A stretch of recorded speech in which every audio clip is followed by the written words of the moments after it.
그 후보자가 서면 질의 답변 중에요. 우리 검찰의 기소 독점주의에 대한 견제 감시가 필요하다는 데 대해서 공감을 밝혔죠. 그건 당연한 이야기인데 그런데 이른바 검수완박의 일환으로 수사와 기소의 주체를 달리하는 개정 검찰청법에 대해서 공소적에 관한 권한을 적정한 신중하게 행사하고 실질적 공방 중심주의를 구현에 도움이 될 것이라고 해서 지금 현재 말하자면 지난번에 국회에서 큰 논란 끝에 밀어붙인 이 검수완박법에 대해서 긍정적으로 평가하신 듯하게 이렇게 답변했습니다.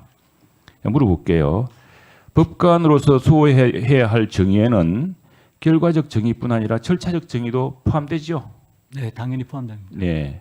그래서 법관은 사안 자체의 내용에 대한 심리뿐 아니라 소송이라는 절차 전반을 관리해야 할 책임이 있는 위치이므로 법관으로서 중요해야 될 가치에는 결과의 정당성뿐 아니라 절차적 적법성 또 절차적 민주주의도 있을 거라 생각합니다.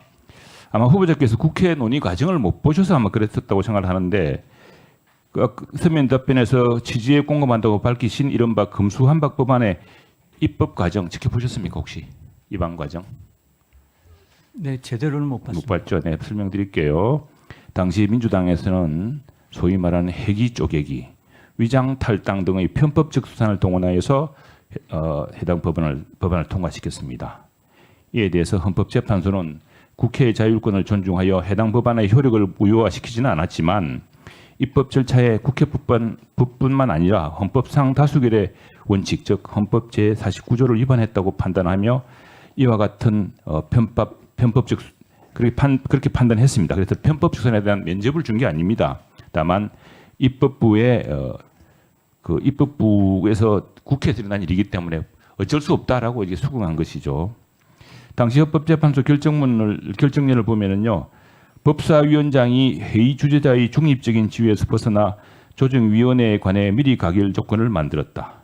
중략하고 실질적인 조정 심사 없이 조정안이 의결되도록 했고 법사위 전체에서도 토론 기회를 제공하지 않았다. 자 이렇게 돼 보시면은 이건 어떻습니까? 검수완박법의 추진 과정이 이때 어떻게 생각하십니까?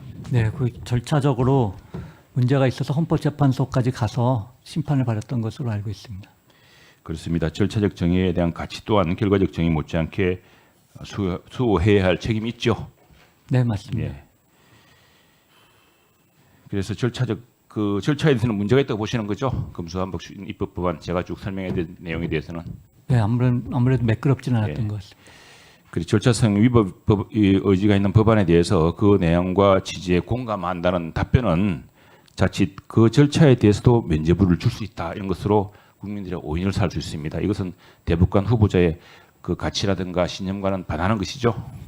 저는 요번에 문제가 됐던 검수완박법을 지칭해서 한 게 아니라 일반적으로 수사와 기소가 분리되면은 좀 더 수사에 대한 통제가 더 네, 적법 통제가 가능해진다. 검사님에 의한. 뭐 균형가 이렇게 있을 텐데 그러나 우리가 서면 질의에 물었던 것은 이제 검수완박에 대한 것을 물어봤던 겁니다. 그랬는데 지금 대법관 후보자의 답변은 상당한 오해를 줄 수 있는 사안이어서 제가 한번 이런 분이 대법관 후보가 된다면 절차적 정당성이라는 걸 무시할 수 있겠구나 싶어서. 전 일반론을 그렇죠. 말씀드립니다. 그러니까 제가 쭉 설명드린 그런 검수완박 법안 진행 과정에 대해서는 대법관이 되시더라도 또 대법관 후보자로서 볼 때 굉장히 부적절했죠.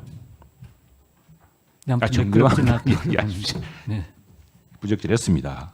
예. 그리고 아까 저 예산권 문제, 이 문제는 사실 예산이라는 것은 국회가 존재하는 이유입니다. 그 사법부가 사법 적극주의도 있고 또 사법부 엘리트들이 가장 많은 곳이긴 하지만 미국 대통령도 대법원장 임명하고 다음 국회의 통제를 받도록 돼. 자, 다음은